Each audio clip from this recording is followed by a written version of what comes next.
यहोवा देवाने दिलेले नियम व आज्ञा आमच्या पूर्वजांनी पाळले नाही, म्हणून योशिया राजा व लोक यहोवा देवाच्या आज्ञा व नियम पाळण्याचा करार करतात.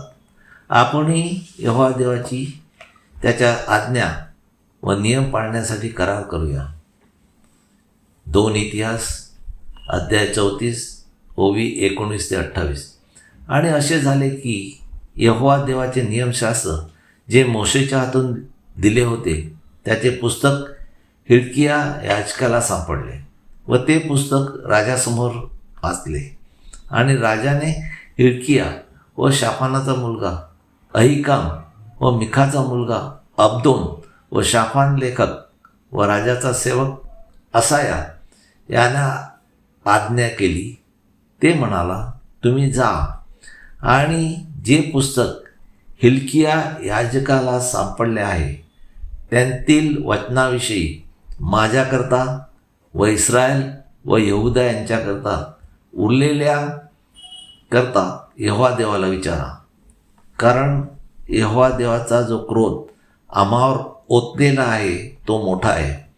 कारण या पुस्तकात जे लिहिलेले आहे त्या सर्वाप्रमाणे करायला आमच्या पूर्वजांनी यहोवा देवाचे वचन पाळले नाही, तर आज आपण व आपली ख्रिस्त सभा यांनीही पाळले नाही.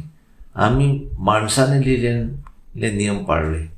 मग हासराचा मुलगा ताखत याचा मुलगा शल्लूम, जो वस्त्रागराचा राखणारा, त्याची बायको हुल्दा भविष्यवादीन हिच्याकडे हिल्किया व राजाने पाठवलेले असे सर्व जाऊन तिच्याशी तसे बोलले. ती यरुशलेमेत दुसऱ्या भागात राहत होती.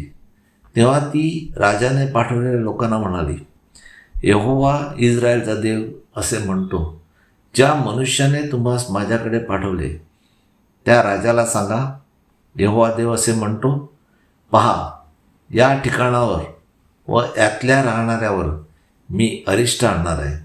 म्हणजे जे पुस्तक त्याने यहुद्याच्या राजापुढे वाचले आहे त्यामध्ये लिहिलेले सर्व शाप मी त्यांच्यावर आणणार आहे, कारण त्यांनी मला सोडले आहे आणि आपल्या हाताच्या सर्व कर्मामुळे संतांच्या मूर्ती मला चिडवावे म्हणून अन्य देवांना धूप चालला आहे. त्यामुळे माझा क्रोध या ठिकाणावर ओतलेला आहे व तो विझणार नाही, असे यहोवा देव म्हणतो.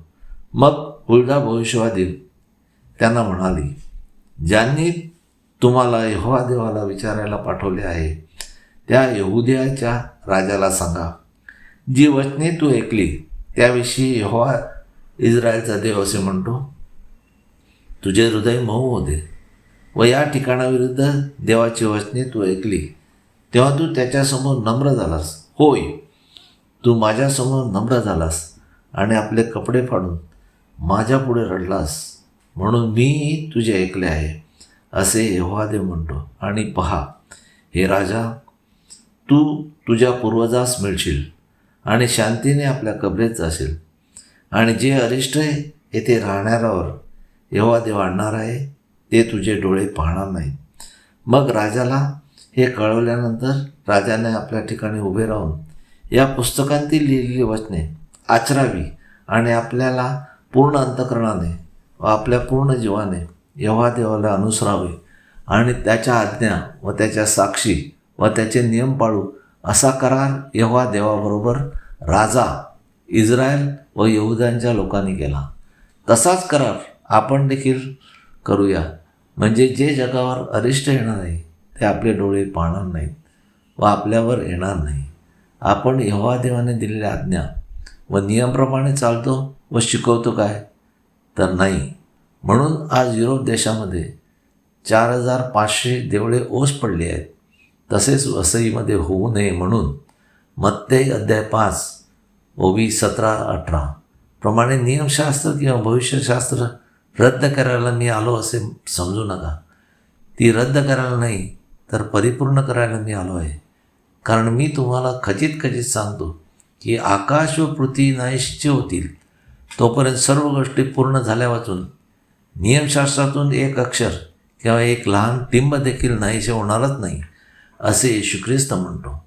पोपने किंवा सिनेटने नियम बनवले आहेत त्याप्रमाणे चालणे बरोबर नाही. कारण ती सुद्धा माणसेच आहेत. म्हणून यहोवा देवाचा कोप आज जगावर आलेला आहे. तो आपल्यावरही येऊ नये म्हणून यहोवा देवाने आज्ञा व नियम दिलेले आहेत, त्याप्रमाणे वागण्याचा प्रयत्न करूया. हालेलुया, आमेन. यहोवा देवाचा सेवक Anthony John Pereira, Pereira Builders. Praise God. Hallelujah.